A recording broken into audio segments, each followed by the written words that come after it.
September's not that bad of a month. 30 minutes until the start of trading, and we could hit another new record. I'm Matt Miller. I'm Sonali Basak. And I'm Katie Greifeld. Bloomberg Open Interest starts right now.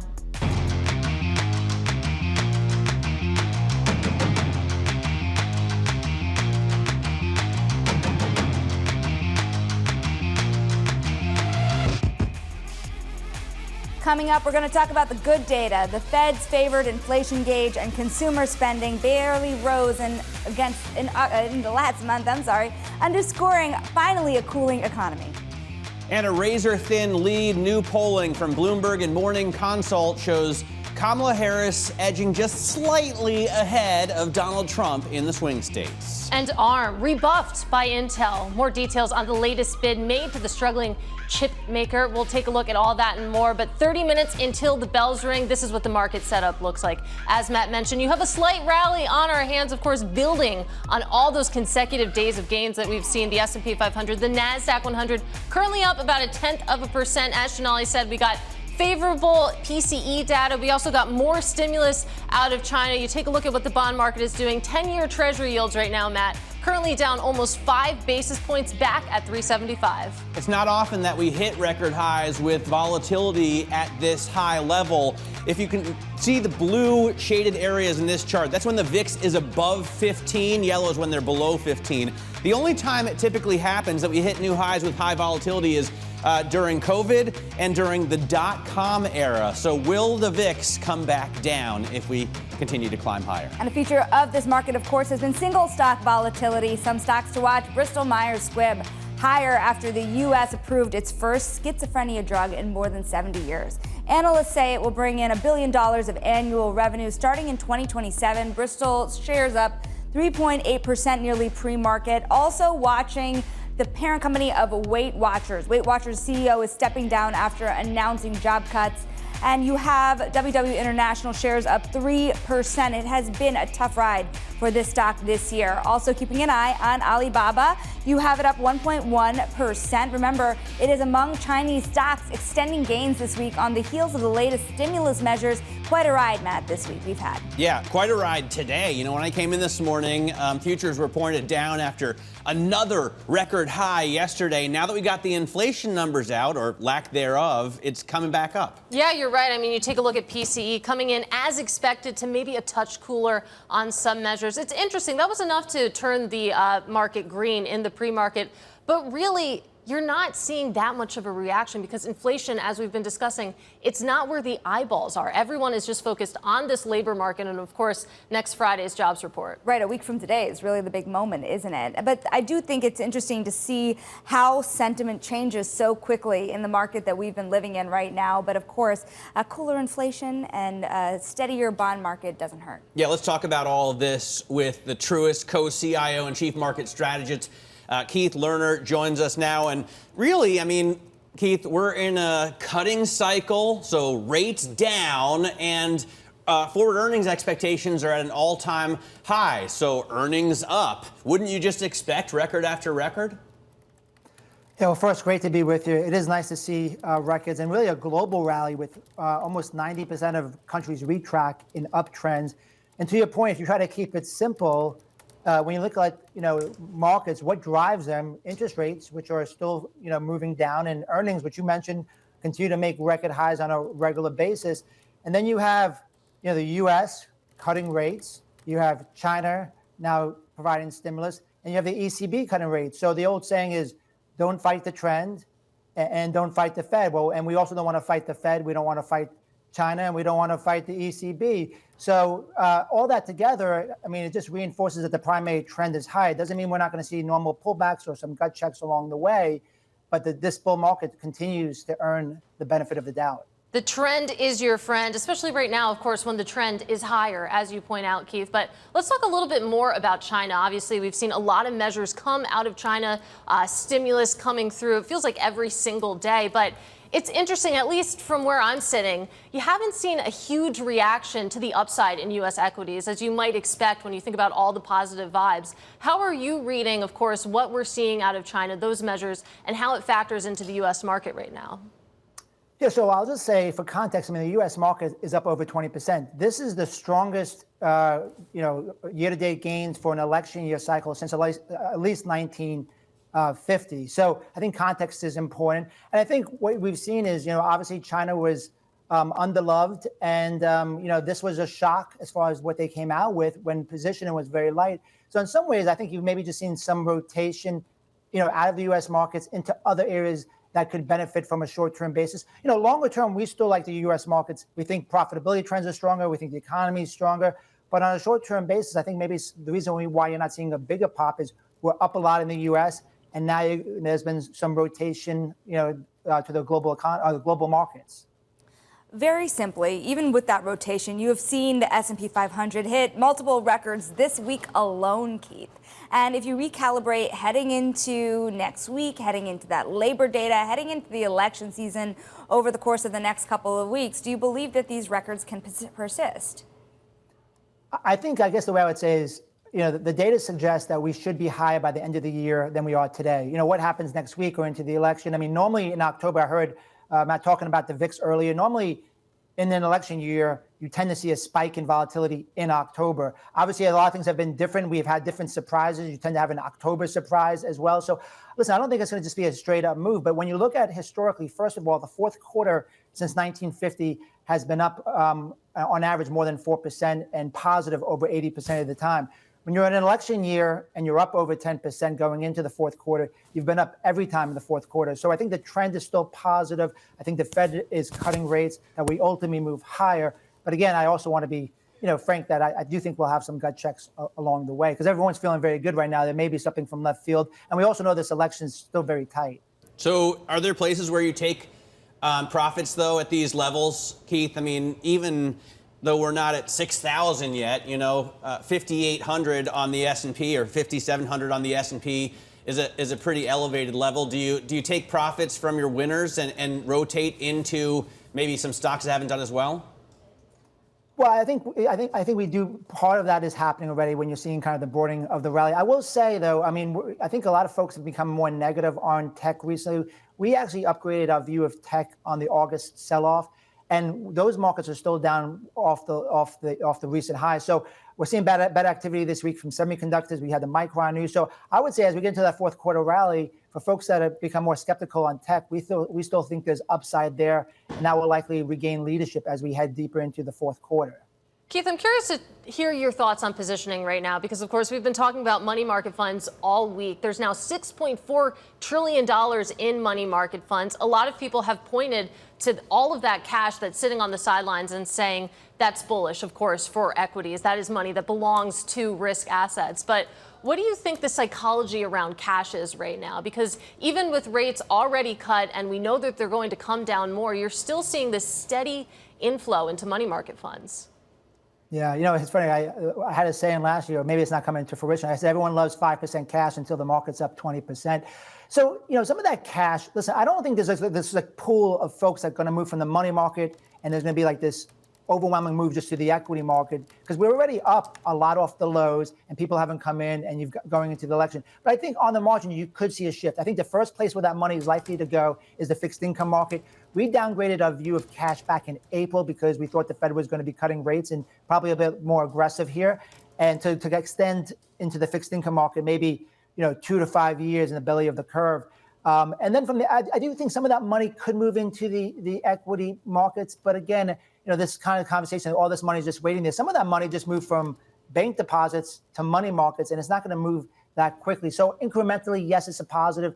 And then your broader question, I think sentiment right now is not at an extreme either way. And normally to make calls on sentiment, you want to see something on an extreme, either pessimistic or overly euphoric. We're not seeing that in most of our kind of sentiment indicators today. I think it's a great point. We were talking about this yesterday. Mm-hmm. If you have a savings account that was yielding 5.5 and now it's 4.5, you're going to look for other places to put that money, or maybe you will at 3. On the other hand, I look at this chart, which is money market funds. You can see, as Katie mentioned, it's over $6.4 trillion now. The line doesn't come down in good times. It only drops in a great financial crisis or a COVID crisis. So, which is bizarre, because that's when you think you would want cash. Yeah. Right, and I'm wondering if the reason we're seeing so much money still in cash is that fear that's still in the market. You see it in gold as well. And Keith, if you want to sit here and hedge at these all-time highs, or at least keep some money on the sidelines here, what's the best way to do it? Well, it's going to probably sound simple, but I think a diversified portfolios actually make more sense today than they have for a while. Remember 2022? They haven't made sense for 15 years. Yeah. Right? 60-40, let's say it. I mean, yet? in 2022, stocks were moving down and bonds moving down. What's interesting, when we've had corrections this year more recently, the bond market, high-quality fixed income, has done well. We are bullish on gold. We have modest positions. It's at all-time highs. Central banks are buying. There's still a lot of fiscal imbalances, uncertainty around the U.S. dollar. So I think that makes sense. And then I think also, going back to, on the quality side, U.S. large caps still makes sense as well. So it may sound boring, but I think, having like a little position in gold, some high quality fixed income is part of that hedge. But I ultimately think that on a relative basis, equities are still more attractive and we see more upside. And the last point in the money markets, the other way to look at it too, money markets have moved up a lot. But the other way you can look at this is money markets relative to the increase in the stock market or the total market cap. And it doesn't look as an extreme when you kind of measure it on a relative basis. And I will point out that you take a look at Bloomberg's global 60-40 index. It's up almost 13% on a total return basis year to date. So diversification certainly working for you this year, Keith. It's great to speak with you. That is Truist Co-CIO and Chief Market Strategist, Keith Lerner. Meanwhile, let's take a look at what's moving underneath the hood right now ahead of the opening bell. We'll do that with Abigail Doolittle. One stock that we have trading to the downside, Katie, is Dollar General. Shares are down about 1.9%. This after Citi downgraded shares to a sell from a neutral, saying that this company that's usually known for value, well, Walmart's really beating them, that it's hard to beat Walmart's prices. And for that reason, this stock is a sell. Investors taking it seriously, but given the recent quarter where it was a bad quarter and the guidance was awful and the stock was down so much, not down as much as you might expect with a major bank cutting it to a sell. Let's flip up the board here, and here we have a little bit of a mixed market. Nvidia earlier had been lower. Yesterday trading lower with Supermicro Computer down more than 10%. This, of course, as the DOJ is initiating a probe into the company's financial practices. A bit of a AI demand has grown that company maybe more over its skis than it had been. It went from being an $8 stock to a greater than $1,200 stock in a very short period of time. In any case, after that Hindenburg report, the 10K filing delay, we still have this stock down, but not down quite as much as it had been yesterday. And then finally, that China effect, all of the stimulus this week that you have been talking about. It's not just the China tech stocks, it's also Las Vegas Sands and Wynn Resorts, because they, of course, have their footprint in Macau. These shares trading higher, up 2% and 3.5% respectively. Abigail, appreciate your time. Coming up, we're going to switch to politics. Kamala Harris holds a razor-thin lead over Donald Trump in certain swing states. We're going to take a closer look next at our latest poll. This is Bloomberg.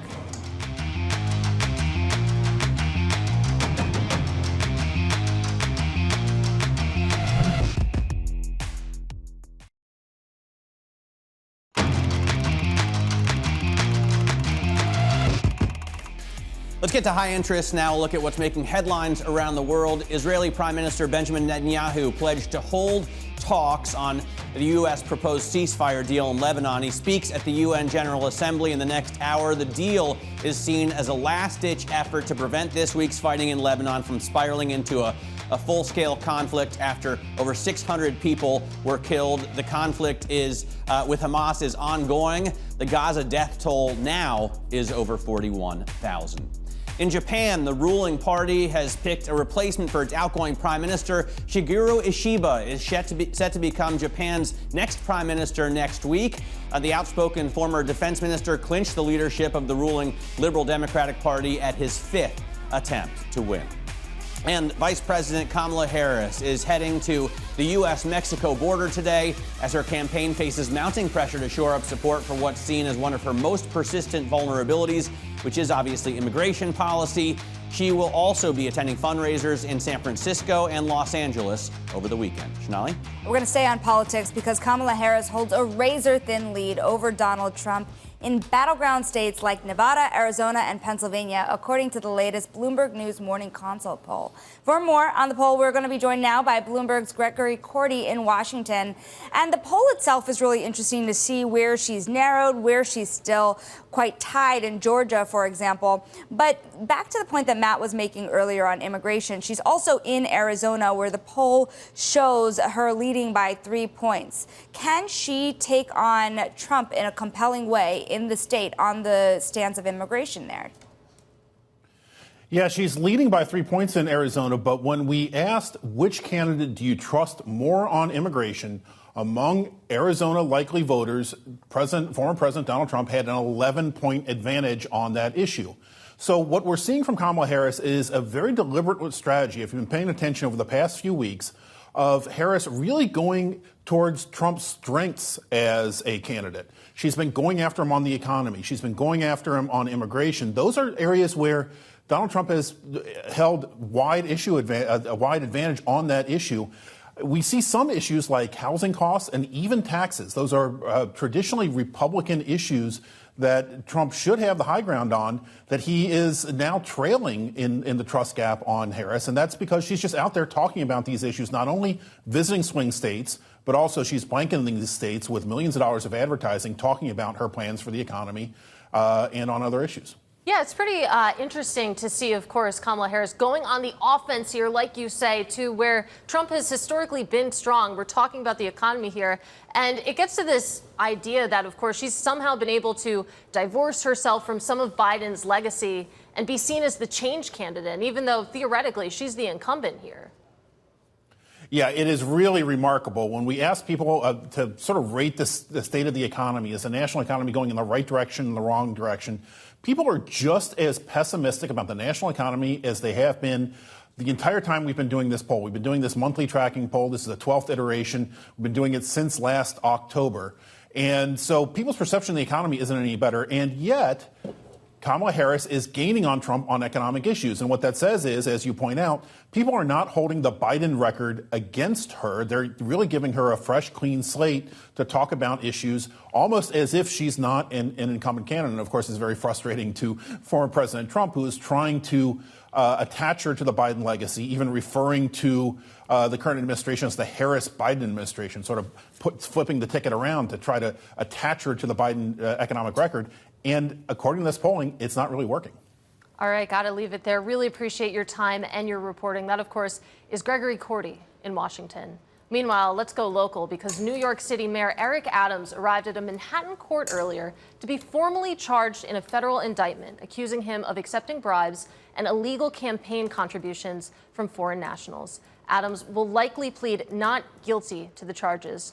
Joining us now with the latest is Bloomberg's Miles Miller. And it's been an amazing 24 hours, looking backwards, looking forwards to the next 24 hours, and of course, what's to follow. What does the timeline look here for Adams? Yeah, so he'll go before a judge in federal court later today at noon. He's already checked into the federal courthouse, and he'll sit in a room. Instead of being in a cell with other people who are waiting, going before a judge, he'll sit in a room and then be brought by marshals into the courtroom. He'll likely plead not guilty. And then begins this court case. He says he wants a trial soon, but I'm sure his attorneys don't want a trial that soon because there is a voluminous amount of evidence and the discovery is crazy here. He'll be back in court on October 4th, and he's keeping up his normal schedule. In fact, he's meeting with Italian journalists, an Italian newspaper, later today. You know, we hear lawyer after lawyer. I was listening to Bloomberg Law yesterday with June Grasso say that this case is pretty cut and dry. I mean, it doesn't look like he's going to have much of a chance fighting at least 4 of those counts. On the other hand, reading the indictment, he's only guilty of allowing the Turkish government to pass fire code, right, for some airline miles. So does he really have a chance to stay in office for the rest of his term? Not a lawyer, don't play one on TV, yeah, but have been a legal correspondent for some time. And what I can say about this is that the onus is on the government to prove the quid pro quo. You have a case here that is largely set up about illegal campaign donations in the form of straw donations from people from foreign governments, and these basically perks for travel. His attorneys are saying that the mayor has always said to operate appropriately, and a lot of these conversations happen with his staff and not with the mayor. So really quickly here, Miles, we only have less than a minute left here, but what kind of scurry is the governor's office in right now? She said last night she's, quote, reviewing her options and obligations. The governor has the ability to remove him from office.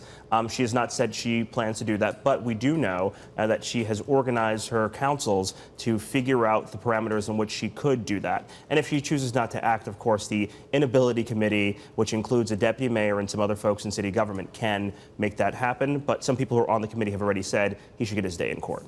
All right, we're going to continue to follow this case, obviously, very closely, not only because we're here, but because New York City is so important to the financial industry. Miles, thanks so much for joining us. Miles Miller talking to us about Eric Adams. Coming up, DirecTV and Dish are close to clinching a merger agreement that would form the largest U.S. pay TV service. I feel like this is a deal we talk about a lot. It's fascinating, but it's coming close. Yeah, well, that's what we hear, and we're going to give you the details in Social Climbers next. This is Bloomberg.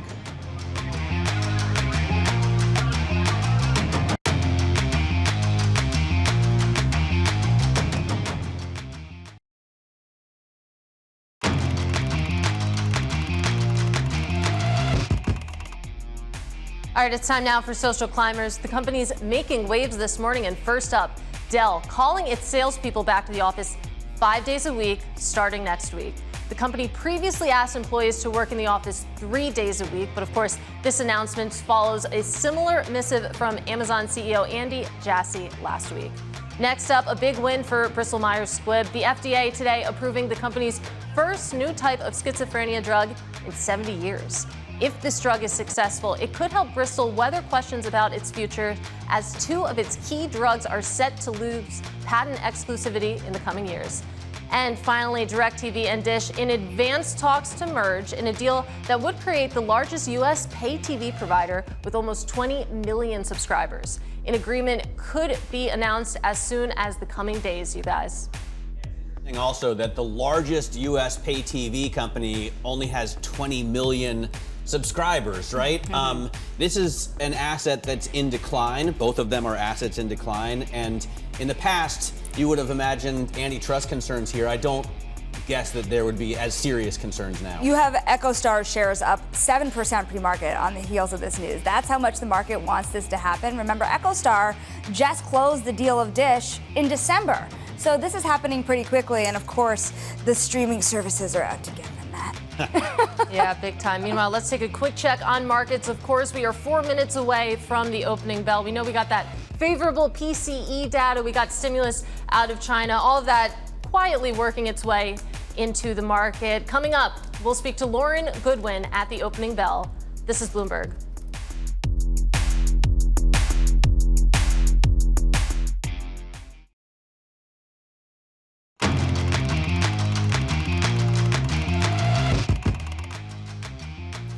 All right, looks like we could be headed for another record close today after 42 so far this year. Futures continue to climb. This is Bloomberg Open Interest. I'm Matt Miller. You can see we're up only 0.1% on the S&P right now, about 0.2% on the NASDAQ. And we did turn around. Futures were down earlier before we got the inflation data showing that the Fed's rate really was pretty restrictive at 5.5%, and maybe still is. The opening bell at the New York Stock Exchange with Legacy Education down at the NASDAQ market site with GLE. We are kicking up to, Katie, possibly another record. We were just talking about this. We had 70 record closes in 2021. 77 in 1995. So we're not near record territory, but it's still pretty good. Still pretty good, and 0.1%. It may not sound or look like much, 0.2% now, but that's all we would need to get that another record here. So we'll see if that one holds. You have the S&P 500, your big tech stocks as well, and the NASDAQ 100 up slightly right now. Interestingly, you have small caps in the lead with that Russell 2000 currently up about 0.9%, still down on a weekly basis, but of course a strong finish to Friday is in the offing here. We'll continue to keep an eye on that one. But let's take a look under the surface right now, some individual stocks. We have to talk about Bristol Myers Squibb, again, climbing after the U.S. approved a new type of schizophrenia drug. Remember, of course, Bristol made a big bet when it agreed to buy Karuna Therapeutics for $14 billion last year to add the treatment to its portfolio. Paying off right now, Sonali, you can see shares currently up about 3.4%. We've got another M&A story for you paying off here. Keeping an eye on EchoStar, up more than 5% as the market opens. Remember, EchoStar has its ownership in Dish, and DirecTV and Dish are in advanced talks to merge in a deal that would create the largest U.S. pay TV provider. And of course, EchoStar shares up more than 60% so far this year, Matt, including these gains. All right, and Chinese-linked stocks have been on a tear this week following huge stimulus. Well, let's say large stimulus. I don't know if huge is right. $570 billion in stimulus by policymakers. Here's a look at Alibaba in the past 5 trading days, up 21%. The whole market is up, I think, 16% for the week, which is the best week since 2008, which was a bad year, if you recall. Let's take a closer look at China with Bloomberg's Abigail Dougall. Abby? It really is pretty incredible, these moves that we're seeing. And while the absolute amount of stimulus from a monetary standpoint might not be overwhelming, I think that the wide variety of types of stimulus, including 2 rate cuts and then lowering reserve requirements for banks, more recently property market support, not to mention $142 billion for key banks. That's really what has these stocks juiced. I think that the other big thing to think about, and these, of course, are some of the China tech and other ADRs, and you can see gains of more than 25% each. You know, I think that the other thing to think about is, if you recall back in 2022, that's when the Chinese government became very restrictive from a regulatory standpoint. That's what sent a lot of these stocks lower. But at this point, we do have them higher, as you can see. And if we flip up the board, we'll see some of the measures I was just talking about in terms of the reserve requirements and other pieces of stimulus. It puts all of it, it's not just the China tech stocks, surprisingly, it's also Chinese stocks themselves. If we take a look at the CSI 300 in the Bloomberg terminal, we will see that we have a massive gain here. As you mentioned, up about 16%. I don't know if this was the index that you were talking about, Matt, but that is the best move, yes, going back all the way to 2008. Really pretty incredible here. Investors liking it after a number of years of Chinese stocks really struggling. Yeah, big time. Actually, the CSI 300, it's now positive on the year after 3 straight years of losses. Abigail Doolittle, thank you so much. Let's keep the conversation going now with New York Life Investments economist and chief market strategist Lauren Goodwin joining us at the desk on this Friday. It's great to see you. Oh, good to see you. So I'm going to ask you to wear your economist hat first, because of course we got PCE at 8:30. It was basically as expected. You think about what we learned yesterday. Of course, GDP coming in a little bit stronger than expected. Initial jobless claims a little bit lower than expected. Is this the soft landing? This has been the soft landing for the past 9-10 months in the economy, and I think it's something that investors should be and have been really excited about. The real question for investors now is that if the Fed is still restrictive, which I think with 50 basis points off the top they still are, do incremental cuts from here make enough difference to reaccelerate the economy? Our concern is that actually many of the sources of strength in the economy we've seen throughout these last 9 months, and so additional upside from here might be modest. That points to a year, let's say next 12 months ahead, that's good for economic growth. You have about trend growth. But for investors, that might look like an average year, 5 to 7% upside on the S&P 500. After 3 just knockout years, that might feel a little medium. But the economy seems to be doing pretty well, right? We got a GDP number that was 3%, 2.9. We're still adding over 100,000 jobs a month. And if the flow of immigration is stopped, the labor pool isn't growing anymore. Plus, corporate earnings are expected to be up, I mean, depending who you ask, but like 15%, 18% next year. So isn't it pretty fantastic to have that kind of growth in a cutting cycle? It really is. It's a constructive economic scenario. What we're concerned about, and I'll say with a lowercase c, is just that any acceleration then as a result of rate cuts is one that makes the cutting process slower. And we know that though the long and variable lags of Fed policy have been quite long in this economic cycle. They have been impacting lower income consumers, floating rate borrowers. We had been seeing stress in these segments pick up. And so I view it as quite important, actually, that the Fed's able to get back to something closer to a neutral rate in order to sustain the level of growth that we're seeing. If that's not the case and the Fed has to stick at something a little higher, maybe 4.5%, maybe that doesn't provide the relief we need for a reacceleration. You know, I had an investor make a point to me yesterday. I thought this was pretty interesting, that a lot of the maturities that you would have seen come due are actually next year. And these are all the borrowers that borrowed during COVID at next to nothing in some cases. They're going to see rates of 4.5%, much higher, because a lot of these could be higher yielding debt. Do you think that that lagged effect you see in the consumer and the corporate sector, that we haven't really seen a lot of the pain yet? What would that look like? We've been starting to see the pain over the course of this year. It's one of the reasons that we have seen the economy slow, though still very healthy, slow, and the floating rate segments of the economy, again, low income consumers, floating rate corporate borrowers, start to feel the pinch. And so from our corporate credit teams, including in the private markets, we're hearing that even 50 basis points off the top is making a big difference. Interesting. And so if you translate that over to the public equity markets, where does that leave you if you take a look at different size tiers? Because the narrative around small caps, for example, is that, one, there's a lot of junky companies in there, but also, two, is that they do have a lot of short-dated maturities coming due, and they're still struggling. Even with a 50 basis point cut, they're still struggling. Well, I want to just say that for the equity market as a whole, this environment where employment and earnings growth has been strong is one where I think it's probably too early to do wholesale profit taking. Where I haven't been as constructive is in the small cap sector or junkier sectors of the market, really just lower quality equities across the board, because I think in order to see those durably outperform, so not for a couple of days, but really over the next 6 months outperform, you need to see a reset in the cycle. And though we may see growth stabilize here, that's not a reset. And so it's not an environment where I'm willing to go all in on the things that haven't been doing well. I don't see the catalyst for them to do well in a sustained way.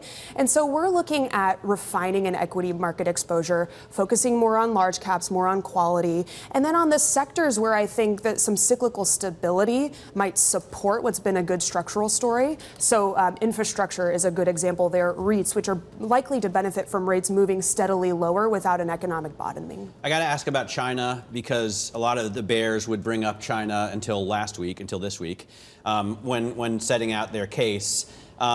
Is $560 billion, as 3% of GDP? You know, pre-TARP, that would have been a bazooka. But post-COVID, it doesn't feel that big. Is it enough to turn this economy around, so important to the global growth picture? Look, I think most important is that it's an important signal. There's been a lot of concern about what the government would or wouldn't do to address what is a slowing economy. I think the challenge for the Chinese government, and really for investors looking forward, is that the transition that the Chinese government is looking to make, which is one from a very investment-focused economy, which the government can control, to a more balanced design and consumption-based economy, which it can't control wholesale, is that the transmission mechanisms of these policies don't work as well as you shift that model. And so I think it's a constructive signal. It certainly takes one of the major concerns off of the market over the next couple of months. Not that there aren't any others, but it's not necessarily going to be the silver bullet that fixes or rebalances the Chinese economy. You know, I want to go back to the U.S. economy here to get back to one thing that you were saying about sectors. If we pull up the S&P 500 sectors over the last 5 days, you see a continuation of a trend here since the Fed cut rates, which was a flood of money, frankly, into the consumer discretionary sector. And if we're worried about weaknesses in the consumer, do you think that this move is justified, or do you think that it's contained? I think that it's contained, and the reason is, well, look, I should say that there is a logic to this move. The idea that because the Fed is cutting rates, that removes a stress on an important segment of the consumer economy, and that may allow consumers to spend more money on discretionary items, less on debt service and things that we know that they've been increasingly concerned about. My concern about that logic is that for that lower income segment of the economy, 50 basis points lower isn't impacting you today. And if you're moving just off the precipice of defaulting on your car loan, I don't know that that means that you're ready to go spend a lot more money at restaurants. And so I think that the logic may be a bit premature, especially because if the consumer did reaccelerate and we saw a lot more discretionary spending, that would slow the Fed's ability to cut interest rates and remove that source of support. You know, it's interesting, really quickly here, before we let you go, 25% is still the rate on a credit card on average in America. Is that sustainable? That's if you don't pay your bill. That's if you roll it over, right? Well, not everybody is paying their bill. In fact, balances are at record highs. You really should. I know, and most people are not. And I think that's a problem because there's a lot of people who believe consumer leverage is something that's going to fuel this economy. Yeah, it's such an important point. And if you remember, as I'm sure you do, from 2000, when we were talking about whether the COVID recovery would be L-shaped or V-shaped, it's clear now that it's been K-shaped, that you see a segment of the consumer economy that's very healthy, that's benefited from a wealth effect, that's still spending, and lower income consumers that are leveraging credit card and other floating rate debt at very high levels, and we're seeing those balances rise. I don't think that that is a sustainable situation for those consumers. And so the aggregate picture that we see about the consumer is masking that. Our only biggest hope is that the Fed can cut rates in time to alleviate some of that concern before it reaches the broader economy. As we've been saying, we've been on this balance beam for a while. New York Life Investments economist and chief market strategist Lauren Goodwin, we thank you so much for joining us in the studio. Happy Friday to you. Now coming up, ARM is getting rebuffed after showing interest in Intel's product unit. We're going to talk about that next. Of course, a lot of deal activity swirling around Intel. This is Bloomberg.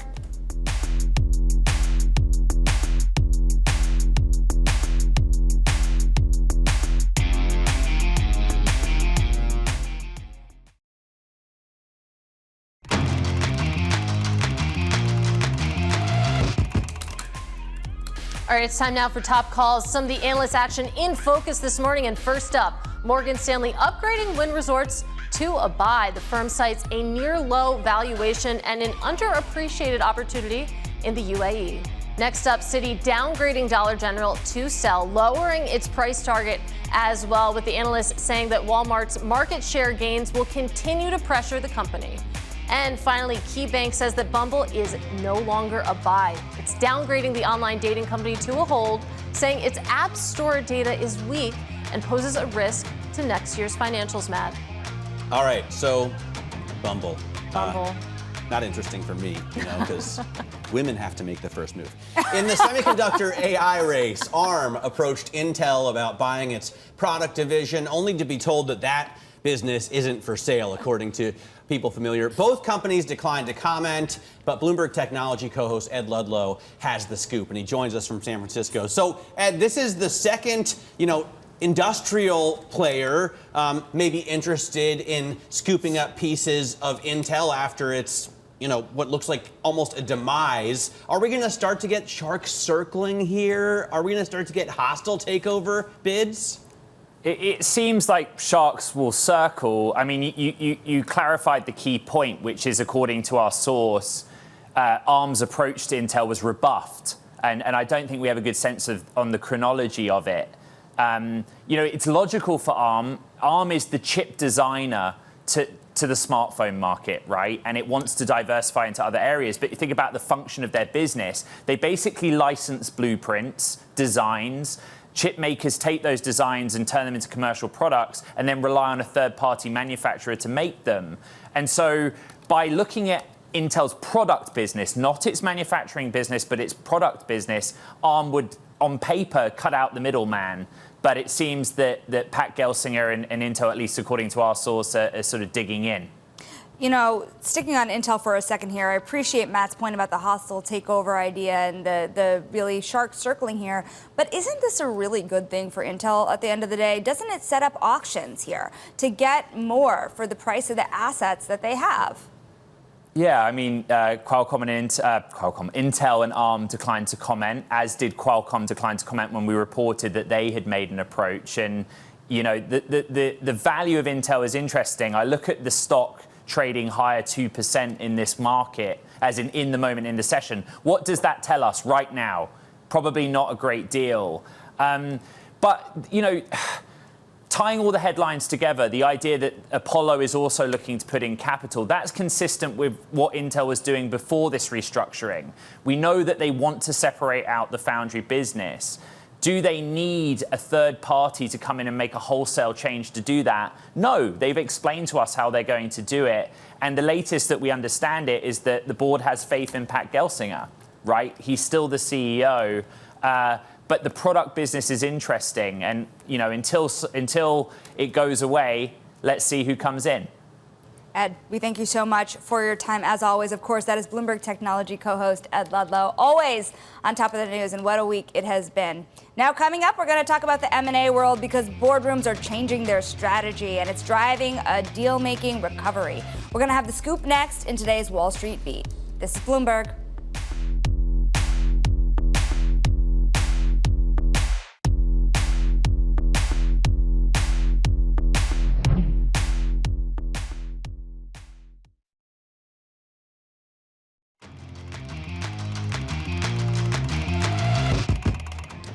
Welcome back to Bloomberg Open Interest. Let's take a check on these stock markets. Of course, about 20 minutes after the bells rang, you can see we do have green on the screen, but very mild gains right now. The S&P 500, the NASDAQ 100, barely higher to the tune of about 0.1%, even though we got more China stimulus, even though we got favorable PCE. That seems to be helping out the small caps to a larger degree here. You can see the Russell 2000 currently up about 0.7%, but Sonali, as I said at the open, still poised for a down week on that small cap index.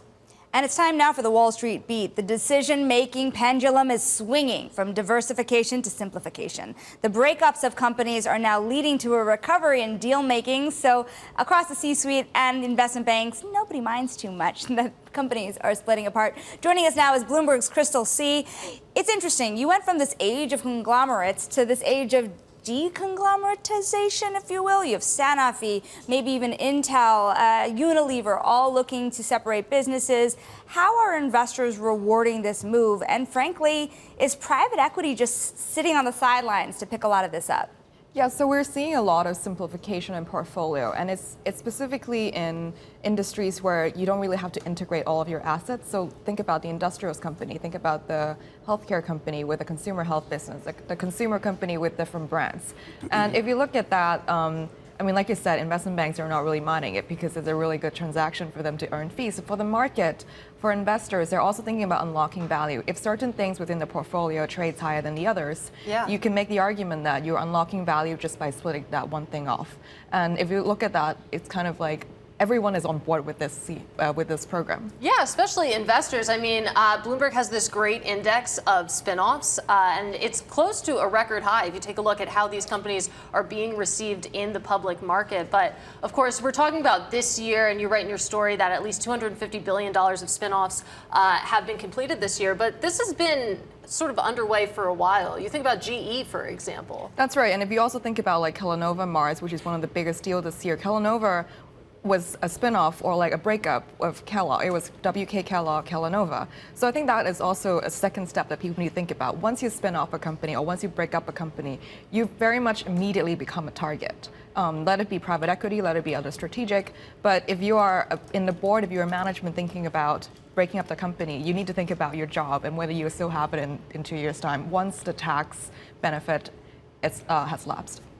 First, I want to say I'm jaded because because I've seen this over and over. I've been here for 25 years. This is how Wall Street makes money. I know. But what about the private equity aspect? You mentioned that. How much are they really buying in? Because they always tout, you know, the $2.7 trillion in dry powder they have at every super return conference. It doesn't seem like they've been spending it the last few years. Are they finally breaking it out? We haven't really seen that many private equity activities in the take private space or even like getting into the public market. So if they're already on the cap table of a public company, they are on board with this program. They want the company to be simplified and they want the company to unlock value. But on the other side, they're really not, with the interest rate still where it is, like they're really not as competitive as the strategic buyers in this market just yet. So the big deal that we had just talked about, you're still seeing mostly a strategic player being a lot more competitive. You know who else wins in this scenario? The business schools, because those DCFs, the discounted cash flows for the sum of the parts analysis, is back again. Excellent. That's fantastic. All right. Like, stop being nerdy. Crystal, thank you so much for joining. No, it's interesting to see that we're at this point now. As you say, the pendulum continues to swing. Coming up in the next hour, Doug Kimmelman of Energy Capital talks about the rise in nuclear energy stocks, and FreightWaves CEO Craig Fuller will talk to us about the port strike brewing, which could shut down all ports on the east and Gulf coasts of this United States of America. Markets continue to rise, although the gains may be mild. Every little helps. If you see any green on the screen by the close, that's all you need for a record. That's right. It'll be a new world record. This is Bloomberg.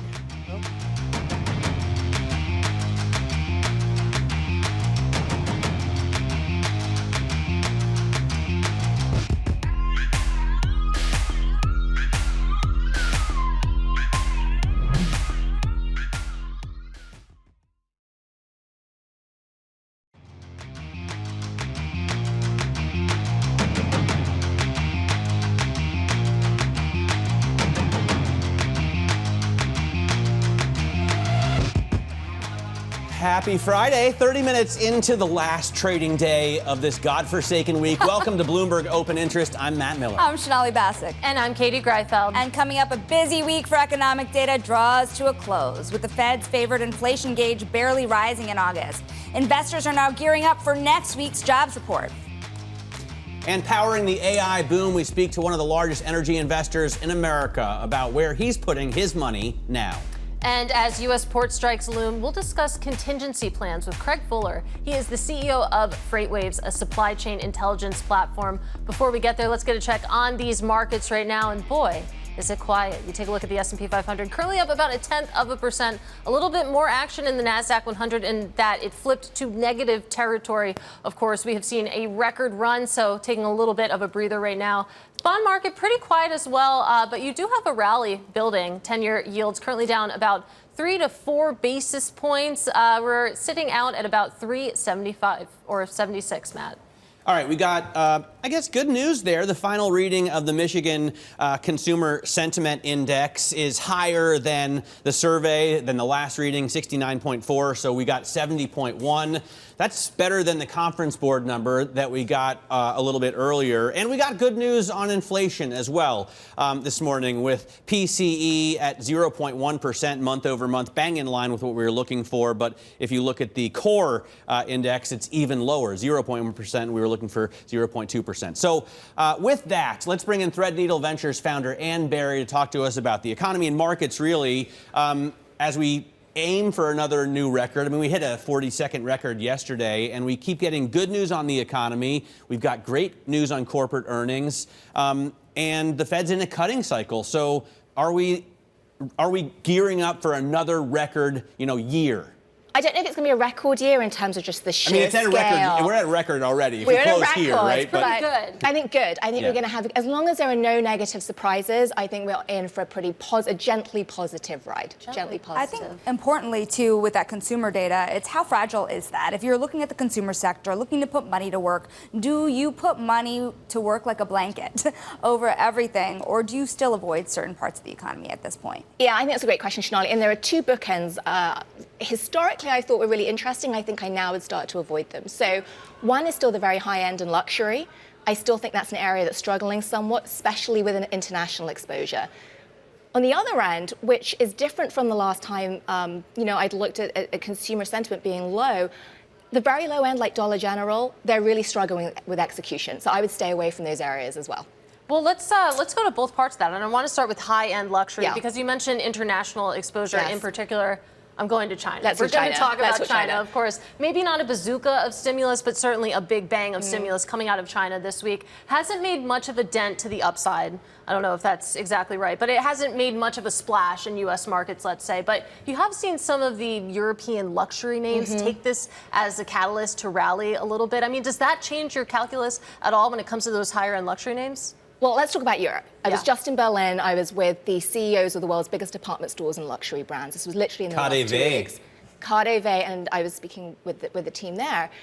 The energy there in Germany was low for three reasons. One, they don't have the Russian consumer coming into that market. True. Two, the conflict in the Middle East has really rattled the flow of travelers and particularly big spenders. But number three, the high-spending Chinese traveler is still not there, and they're still not spending on luxury. That's where you're really feeling it.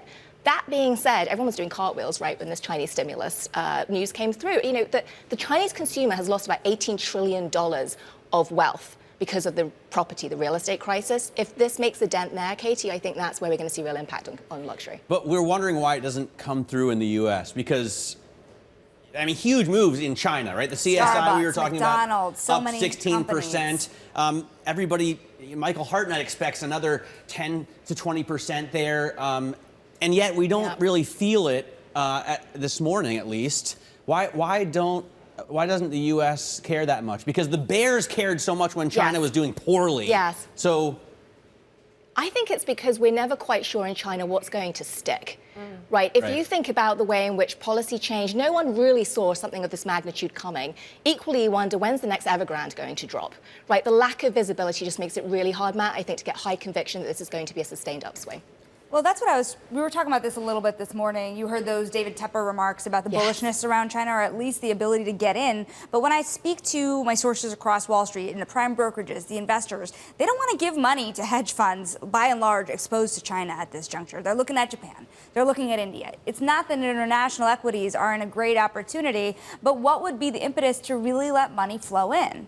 I think it's political change, and I think it's a change in the outlook. You know, we've seen IPOs, right, pulled from the Chinese market. You know, the fact here that the Chinese government is pumping $70 billion into the stock market to try and prop it up shows that government intervention in the public equity market in China is still a risky place for hedge funds. I think, Sonali, because I know you spend a lot of time with this group on Wall Street too, I think people are getting excited about the private alternative market here in the US now that rates are finally coming down. So I think that appetite in our own backyards finally ramping back up.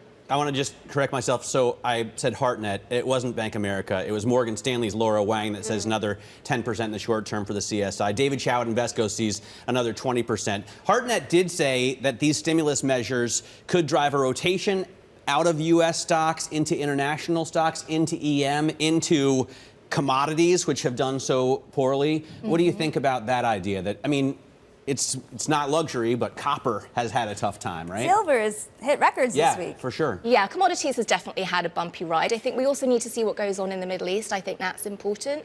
Look, again, I think even if there's a little bit of a short-term jump, a bit of a high five around some of these areas, until we have conviction that this is going to stick, and we're not going to know yet until we start to see Chinese consumer data come out. Sentiment fell off a cliff.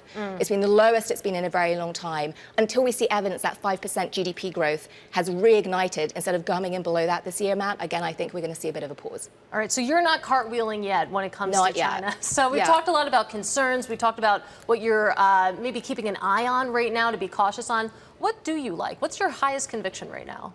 Well, I did two things. I bought FedEx very quickly. I was, in that moment, really getting on in there. And I got impulse buy. Well, impulse buy, because it was really fascinating. I sort of call it the battle of the Feds, because literally you had the CEO of FedEx coming out 2 days after the rate cut saying, that's evidence that, you know, Jay Powell's seeing the weakness I'm seeing. And then look at the inflation data that we got today. You know, I sort of looked at those two narratives and said, actually, I believe Jay Powell on this one. I think FedEx, when it's through its restructuring, is going to look like a pretty good stock, and it's fairly cheap on an EV to EBITDA basis right now.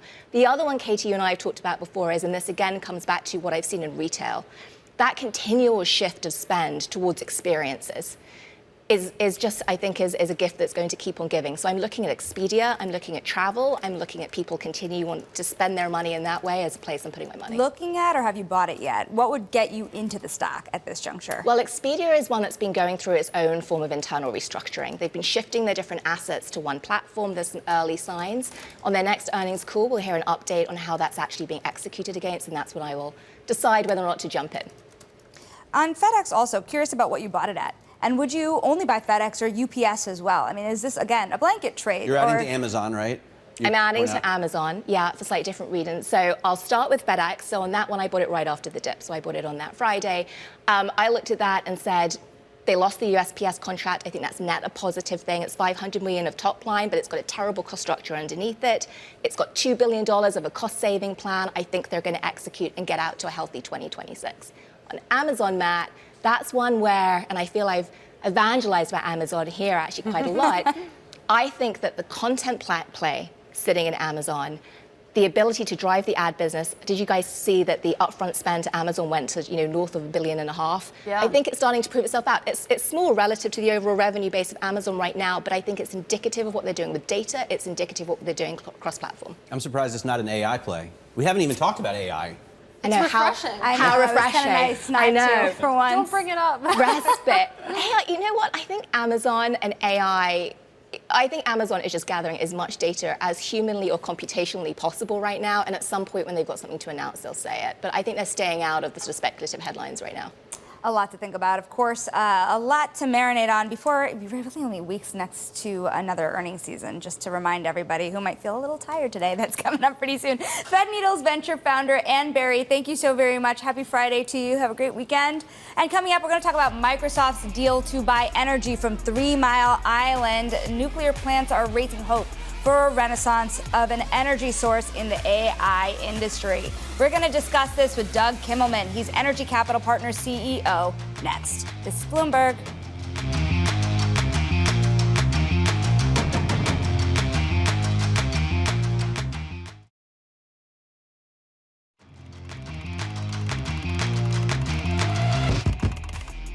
Let's get now to high interest to look at what's making headlines around the world. The obesity drug hype that fueled huge gains in Novo Nordisk might be running out of steam. The stock is falling after a JP Morgan analyst said the company's third quarter results may show slower than expected sales of the blockbuster drug Wegovy. Novo is still, however, Europe's most valuable firm.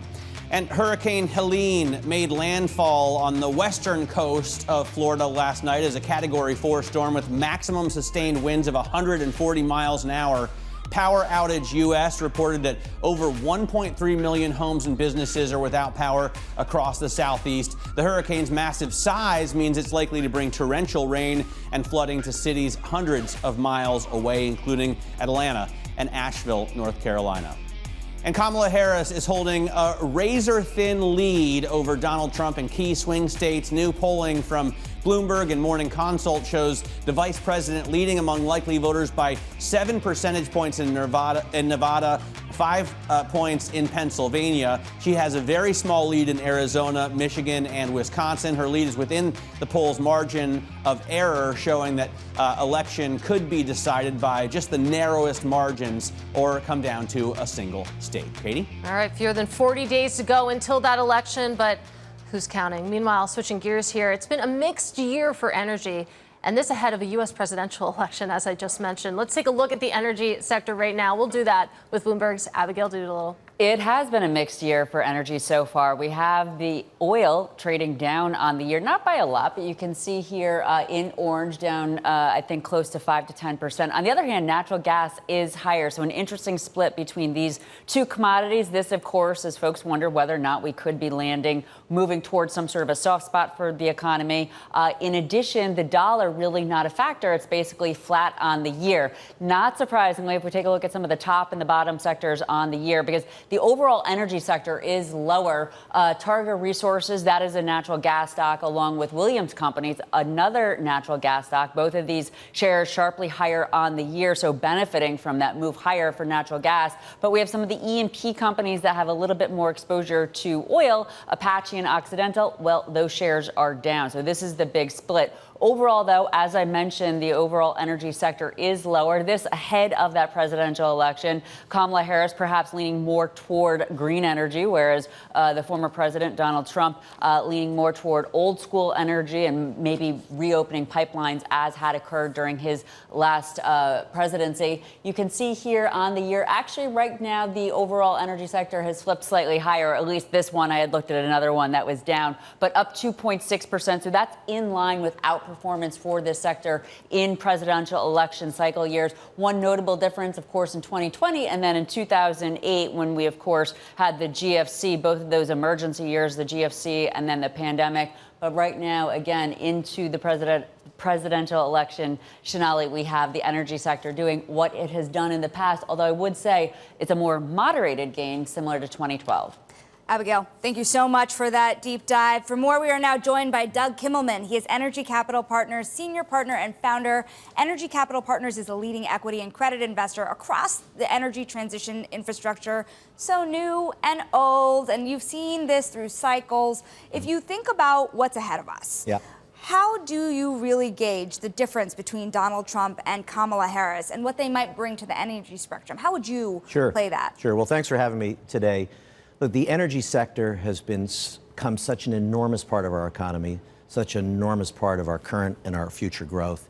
It's going to be very difficult for either candidate to turn their back on the sector. If you think on the production side of what's happened over the last dozen years or so with the production of oil and gas, we're now a net exporter. This has been huge for economic activity. And now with electrification all of the rage, and we're going to talk about data centers and where all that's power coming from, it's going to be hard for either candidate to say, you know, let's put the brakes or let's reverse on this, because we have some deficits we have to grow our way out of, and this is one of the sectors that may help us grow our way there. So we went to, Sonali and I went to the Trump speech at the Economic Club of New York here a couple weeks ago, and he, was hammering down, we're going to drill more, we're going to drill more, we're going to drill more. I mean, throughout the speech, no matter what he was talking about, he always came back to that. I thought it would be immigration, but it was really more about oil. Nonetheless, we've seen more oil produced under the Biden administration than ever. So does it really matter who's in the White House in terms of getting more oil out of the ground here? No, and don't forget natural gas, which maybe is even bigger. It's back to what I said. It is too important for our economy. Think of Europe. They've got an energy security problem. They've lost their Russian gas. We're exporting over to Europe. Huge economic rents going in our favor. And with all of the demand for energy now coming from this data center boom, where's all of that energy going to come from? We're going to need natural gas to fuel a lot of that. And so let's talk a little bit about, of course, you as an investor and your portfolio, because you're equity and you're also, of course, credit. And I'm curious, when you take a look at the relative value between those two industries, of course, the opportunity set that's there, where are you looking more for deals right now? Is it in the credit space or is it in the equity space? Well, for us, in the power generation space, on the equity side. I mean, credit, as you know, private credit, you talk about it. Ad nauseum. Yes. So all these deals, they're probably more levered than they are equity in the capital structure. There's probably opportunities on the credit side. But what's going on with power generation, demand for electricity has been flat for the last 10 or 15 years because of energy efficiency. But we've done it with the lights, we've done it with the appliances, and now we have all of this demand coming in from electrifying the transportation sector, and now what we're doing on the data center side. So power generation is so much in vogue. If you look at the S&P 500, shocking to see literally the top performers, better than an NVIDIA, are three power generation stocks. Well, it's nuclear has been really a hot topic for the last week, given the news around Microsoft. And then you hear that news about OpenAI and their discussions with the White House to do this massive build out of data centers.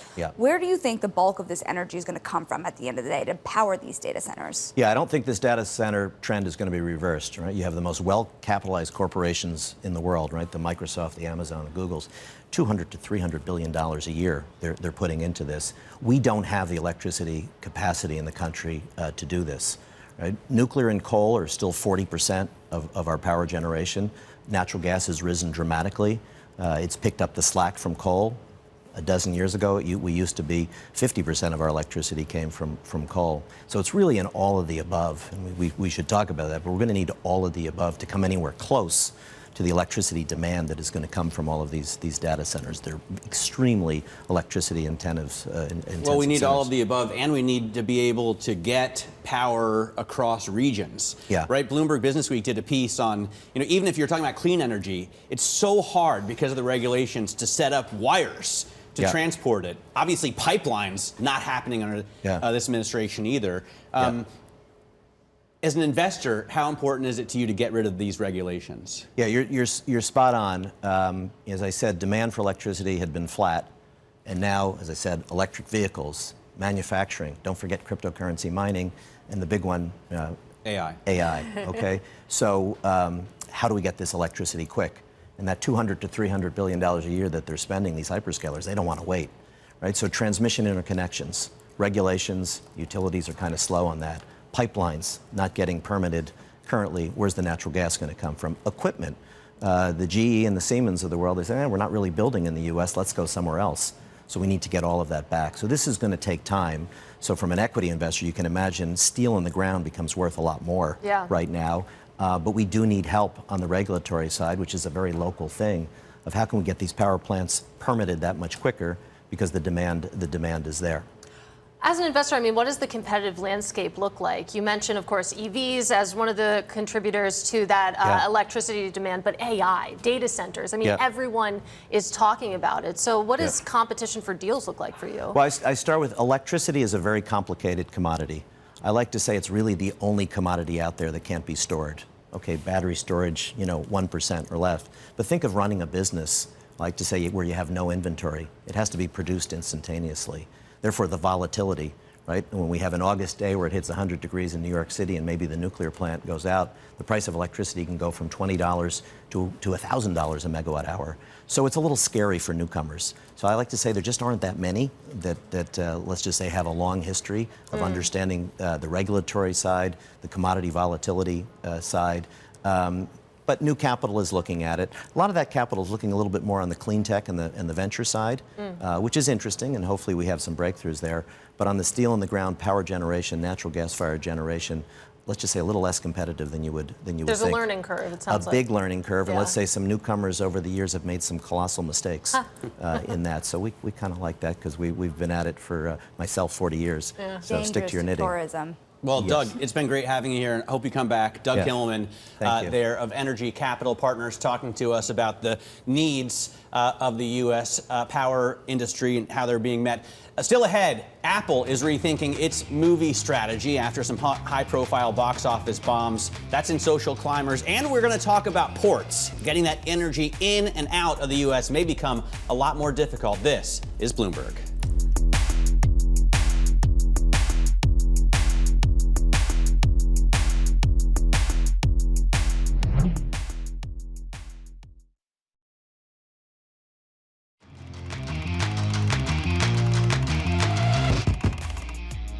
All right, it's time now for Social Climbers. The company's making waves this morning. And first up, Weight Watchers slimming down at the top, announcing the departure of its CEO and the appointment of an independent board member to take over for the time being. The company, of course, has been struggling amid the rise of weight loss drugs. You can see shares initially popped pre-market, now down about 4%. Next up, Apple rethinking its movie strategy after the disappointing box office performances of several big budget films, including Killers of the Flower Moon and Fly Me to the Moon. Instead, the tech and media giant plans on releasing films in limited venues and then making them available on its Apple TV Plus streaming platform. And finally, high rates of absenteeism at a Tesla car plant in Germany have caught the attention of CEO Elon Musk. German newspapers reporting that 17% of employees at the factory called in sick in August, prompting plant managers to pay visits to the homes of Tesla employees who've been on sick leave. Pretty interesting strategy there. You can follow all the latest company buzz on TREN Go on your Bloomberg terminal. Meanwhile, about an hour into the U.S. day, let's take a check on these markets. A little bit more action if you take a look at the S&P 500, currently up about 0.3%, Matt. I can't say the same for big tech, with the NASDAQ 100 currently down about 0.1%. And the bond market holding steady there, about 3 basis points lower on the 10-year yield. All right, so could be another record as long as we hold through the close. Coming out, the clock is ticking to avoid a massive dock worker strike. We'll speak with Craig Fuller, FreightWave's CEO, next. This is Bloomberg.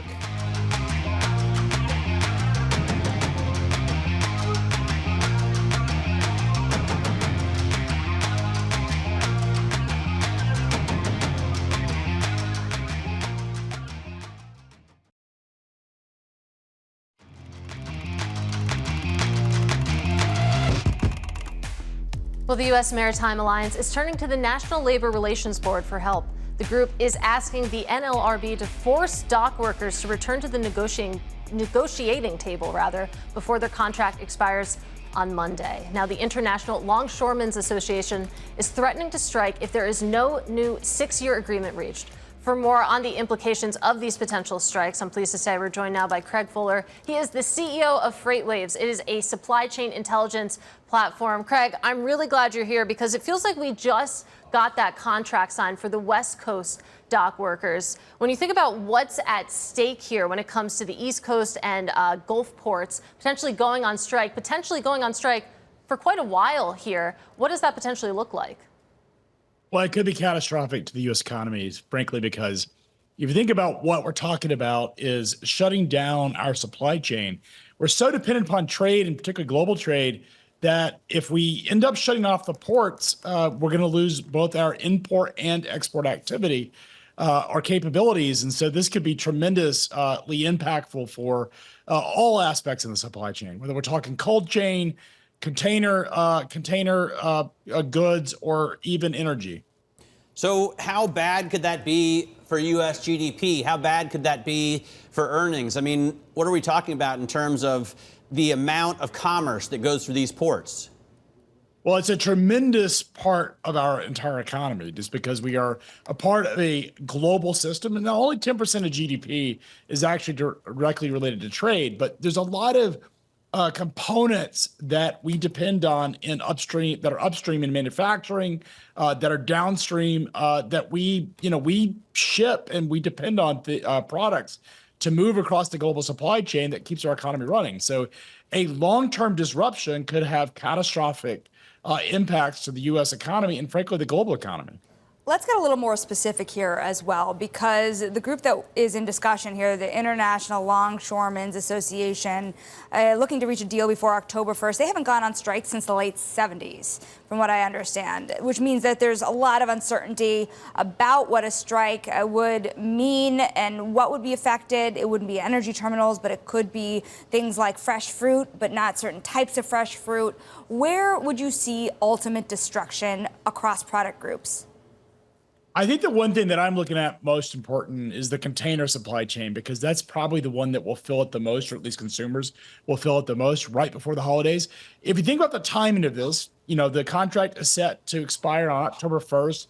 If they do strike the first week of October, that is at a really critical time for the holidays from a supply chain standpoint, because that's when a lot of imports are coming into the country. So I think that is the most important window, and I think that's where we'll probably feel it most importantly first, is in the consumer supply chain related to retail goods. So it's an interesting timing, because remember, the election is not but 40 days after this potential labor issue. And so the Biden administration really has a lot to consider. They have the issue of offending the unions and not supporting labor if they require a cooling off period. But then they also have the issue of the U.S. economy and U.S. consumers experience supply chain issues directly, which I think they would prefer to keep those headlines off of the news. Yeah, it's a great point, of course, when you consider how close we are to the presidential election, the catastrophic effects that you say that this could have on the economy. And with that in mind, talk to us about the tightrope that the government might walk, the administration might walk, if they get involved here. What would that government involvement potentially look like? And does it have any chance of actually bringing these two sides closer together, or at least to the table? Well, there is some precedent for this. So the administration has in their toolkit the Taft-Hartley Act, which can force an 80-day cooling off period, which can actually force folks to come back to work and really push us past the election. But the big question is, if you start making workers who are, perhaps disgruntled or not happy with being forced back to come back to work, does that actually change anything? Do they actually come back and work very hard? And so I think while the administration could force them into a mediation or force them into a cooling off period, and then does have the ability to put some pressure, the reality is that ultimately these are human dependent systems that you can't force them to work, and you can't force them to work very hard. So I think that's the bigger question. The other thing that is not talked about as often as it should be is that the West Coast ports, which are not subject to these labor contract, they've renewed their own contract a couple of years ago, has said that they're not going to unload these East Coast bound ships. And so when you look at that, we could see a pretty significant bottleneck of ships sitting off the shore with nowhere to go to unload their cargo. So what do you see shippers doing in preparation for this, Craig? Are people, unloading ships earlier, more quickly? Are they rerouting ships to Canada or Mexico? Are there other alternatives? If I got a shipment of grain sitting out in the Atlantic, what am I doing with it right now? Well, the good news is these are not black swan events. They're expected. People knew that the contract was coming up. So they've been planning appropriately. In fact, if you look at import activity, container imports are at record highs. In fact, even bigger than what we saw back in 2022. So we're looking at a situation where importers have been preparing for this labor issue for some time. They've been bringing a lot of products in advance of it.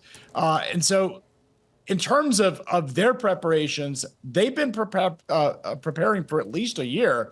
And if you haven't made preparations thus far, you're probably out of luck. Now, one of the things that we'll end up watching is air freight prices will go through the roof should we see a long-term labor issue, because certain types of commodities and certain types of products will still be required in our supply chains, and those will be brought in, if capable, through air freight.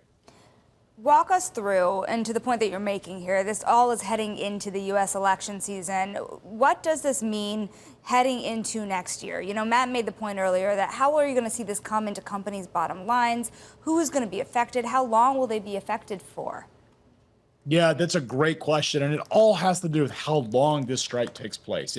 So let's assume, we're under the assumption that strike's going to take place. Labor's been pretty adamant, just pretty far apart in terms of the two sides. So I would go ahead and price in a strike. Now, the question is how long? What we've typically seen with these labor issues is they resolve themselves pretty quickly. We don't typically see months-long strikes in the United States. And so my expectations is probably a couple days to maybe a week.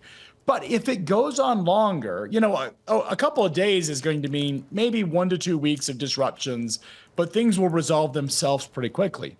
If it goes on longer than a week, we could be looking at potentially months, even after the labor issues resolved, months of problems. And this is essentially, think of it like a denial of service attack. What happens is you have these big significant bottlenecks. These ships are sitting offshore. It's draining available capacity from the rest of the world in terms of ship capacity.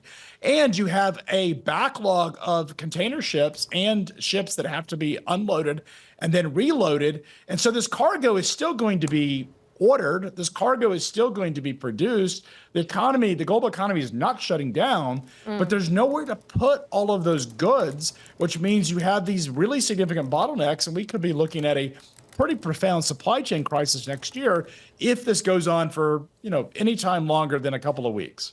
Well, Craig, just quickly here, in trying to determine how long a potential strike could last, let's talk about what the workers are actually asking for, because there's demands for raises totaling almost 80% over the next 6 years. You think about what their West Coast counterparts won last year, it was a 32% boost about. So that obviously is a much bigger number. You have to imagine that the shipping companies probably don't want to set that sort of precedent.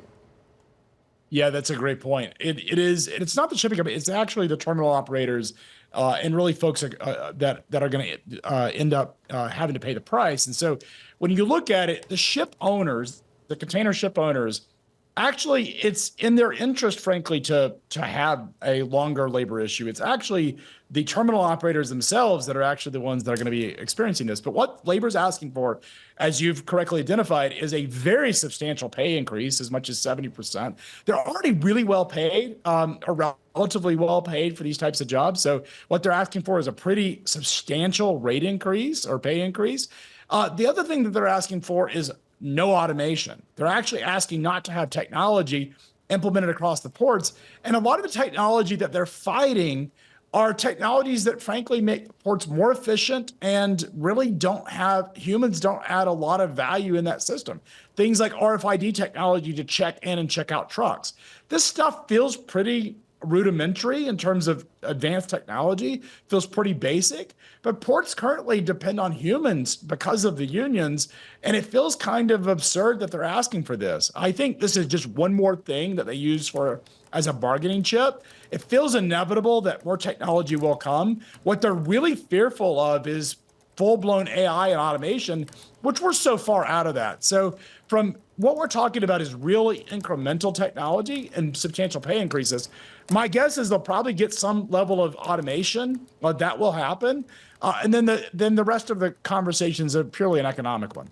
All right, Craig, thanks so much for joining us. Great insight there from Craig Fuller of FreightWaves, talking about the demands of the longshoremen. Seems like they kind of have management and the government over a barrel right now. Let's get a check on the markets with Bloomberg's Abigail Doodle. Abby, headed for another closing record. We are, and we're also headed for another up week. In fact, the S&P 500 right now up about 1% this week, headed to a third up week in a row. But take a look at the Golden Dragon China Index. That, of course, is China technology, those ADRs, the Pinduoduos and the Bilibis and the JD.coms of the world, up 24%, the best week going back to 2022. This, of course, in this week of China stimulus. And the CSI 300, that Chinese index that we were talking about earlier, that, of course, up about 16%, the best week going back to 2008. So that stimulus certainly juicing equity markets. Oil, on the other hand, this is interesting, back below $70 per barrel, down about 5%. That's a little bit of a mix because oil is also a risk asset, one tied more closely to the economy. So it does create some questions around demand, especially given the fact that the dollar is not especially strong. The U.S. dollar, or excuse me, the 10-year yield up about 3 basis points. That means that the MOVE index is not quite as volatile as it has been. If we compare the MOVE index, which is a bond volatility index, to the VIX, the stock index, in white we have the MOVE index and in blue we have the VIX. You can see back in early August when we had that yen carry trade unwind, the bulk of it, that VIX going super high, but so too did bonds. At this point, though, we have a little bit of a divergence here where bond volatility is going lower, and it's also on an absolute basis to these two levels back in the summer. So that's not something that we've seen in a while, where stock volatility is actually greater than bond volatility. Speaking of stock volatility, let's take a look at some leaders and laggards on the day. To the upside, we have Wynn Resorts up nicely, another beneficiary of the China stimulus with those Macau resorts. We have Visa recovering to some degree from the big loss earlier this week on the announcement of a DOJ investigation. Costco down 1.4%. They missed sales estimates.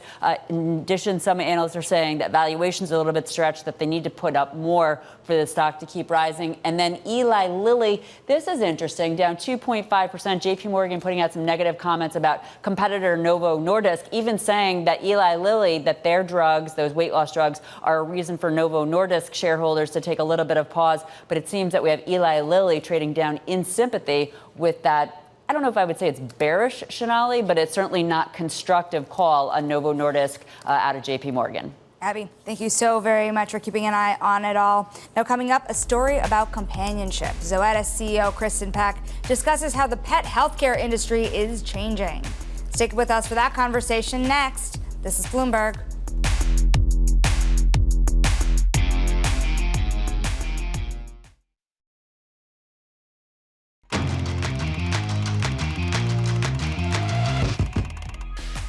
And it's time now for our daily Wall Street Week conversation. And no surprises here, but Americans are sparing no expense to keep their pets healthy. David Weston spoke with Zoetis CEO Kristin Peck about the growing animal healthcare industry. Overall, animal health is dynamic and it's resilient. It grows 4 to 6% overall, but the pet care side definitely grows faster, more like 6 to 8%. And the primary drivers there are that it's more self-pay, animals live longer lives, so you actually are treating more chronic diseases. And in the sort of livestock side, it grows a little slower at 2 to 4%. But they're both growth industries, even in the long term. So Zoetis has grown rather substantially since that IPO 11 years ago. Give us a sense of what its future holds. How fast can you keep growing? Can you do better than that 4 to 6%? Well, historically, we've done much better than that 4 to 6%. That's the industry. But what has really set Zoetis apart and made us, such a valuable partner is that we've grown on average with a compound annual growth rate of 8% over that 11 years. And that difference is really the science-based innovation that we bring, bringing new treatments to new unmet medical needs. And as I look to the future, there's no reason that should stop. There are significant unmet medical needs across both companion and livestock. Major diseases such as chronic kidney disease and renal disease that right now has no treatment for cats and dogs. In beating the market as you have done, how much of that is organic, I would say, internally generated as opposed to acquisitions? So almost all of it for us has been organic. We look very closely to what are the customer needs across the globe and meeting those needs. We have a very large R&D organization. We spent $5 billion in R&D, for example, since we IPO'd, and our R&D expense grows double digits. We're really excited to discover the future of what animals need.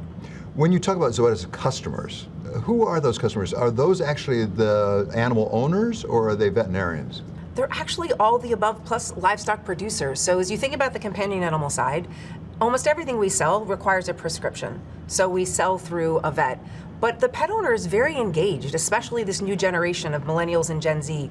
They're very engaged in the care of their pet. They've generally done a lot of research. So when we think about who our customers are, it's pretty broad. And on the livestock side, it would be a veterinarian, but it would also be a producer.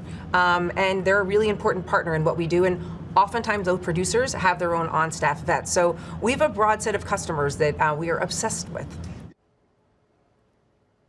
And that, of course, was Zoetis CEO Kristin Peck speaking to David Weston. And I was just really tuned into that one. Really interesting to hear her talk about the millennials, for example. It felt like she was speaking to me directly, who would do almost anything, spend almost anything on their pet. My dog eats better than I do. Yeah. He had dinner last night and I did not. I will say that. Well, maybe he can get some drugs now, too. Yeah.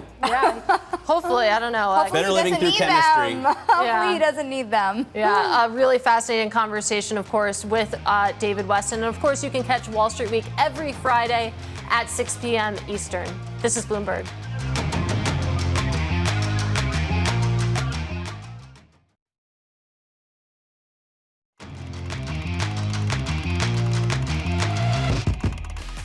Well, this week, the $6 trillion money market industry just got its first ETF. The Texas Capital Government Money Market ETF is trading under the ticker MMKT. It has all the characteristics of a traditional money market fund if you take a look at its portfolio, but importantly, it won't maintain a stable net asset value of $1. Let's discuss it now with Bloomberg's Emily Greifeld. Emily, it's a controversial launch, to say the least. A lot of discussion, but why would you buy this over just a traditional money market fund?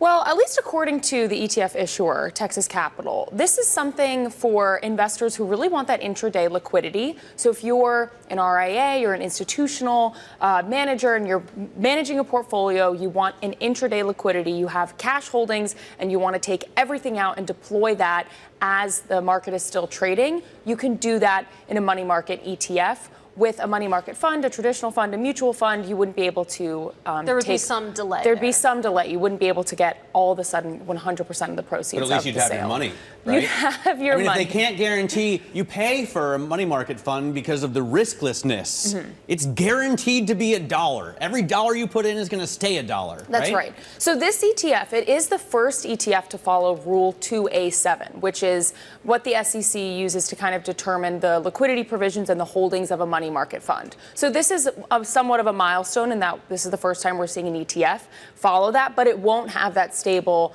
dollar NAV, which, like you said, is kind of a psychological feeling of this is a risk-free asset. And for a lot of those institutional managers that are managing a lot of money, they want to see that dollar NAV in their portfolio. You know, I have X amount of money invested in cash, and in the portfolio, it's looking like that exact amount. Well, I was going to say, to be fair, if you take a look at the portfolio, I mean, it's just short-dated government paper. So it is very, very safe. But, I mean, Matt, you do make a good point. That $1 NAV, that's why you buy a money market fund. I mean, I'm going to drive you crazy, I think, with this question, but why buy this over a stable coin? I think that's a very good question. Right? Yeah. Because you still have the $1 hold generally, I don't know give or if an take. institutional money manager is going to replace out their money market funds with stable coins. You're right. They won't now, right? Yeah. But the idea is that's the aim for stablecoin, to get there. Yeah, I feel like that's further off. We just got our first money market ETF. Are there more people talking about doing this? I mean, how much can this take off? There's a lot of short-term like ultra short-term bond ETFs. But this is the first one that's branded as a money market fund and again follows those provisions. So this one, the holdings they have to have, I think it was 99.5% in ultra short-term commercial paper, assets of those types. The other short-term bond ETFs, they only need 80% of the holdings in those kinds of I feel like it's just branded as a money market fund, though, right? Because one of the definitions of a money market fund is that a dollar is always worth a dollar. You're right. So this doesn't walk like a duck or talk like a duck. So but maybe it sounds like one. Matt. It does sound like it has the name of one. I want my dollar to it's be worth under a dollar. Rule 2A7. Oh my God. It is the first, but it is. There have been people, of course, who have said this is basically a gimmick, but it'll be fascinating. It just launched this week. We'll see if it actually gathers assets. Bloomberg's Emily Griffeo, great to see you. Of course, tune in to ETF IQ every Monday at 12 p.m. Eastern. You can see me, Eric Balchunas, Scarlet Fu, just chopping it up when it comes to ETFs. Meanwhile, let's take a quick check on these markets right now. It is the final trading day of the week, you guys, and things are maybe a little bit green. Yeah, we'll show you that in a second, but the trading diary, I'll do that first. Powell speaking on Monday. He's going to give an address to the National Association of Business Economists, the NABE in Nashville. Tuesday, we get Nike earnings. Less than 2 weeks after the sneaker giant announced it's replacing its CEO. Also on Tuesday, Tim Walz and J.D. Vance square off, and the only scheduled debate between the two VP contenders could be juicy. Plus, we're keeping an eye on the looming port strikes. We'll keep an eye on them until they happen or not. And the big moment is Friday. Yes, Friday, we get the U.S. jobs report. Non-farm payrolls. Type WHIS. Go in your terminal if you want to take a guess. Now, well, we have to go. We got 9 seconds left. Blissfully, that's the end for us. Thank you for tuning in to Bloomberg Open Interest. Have a great weekend.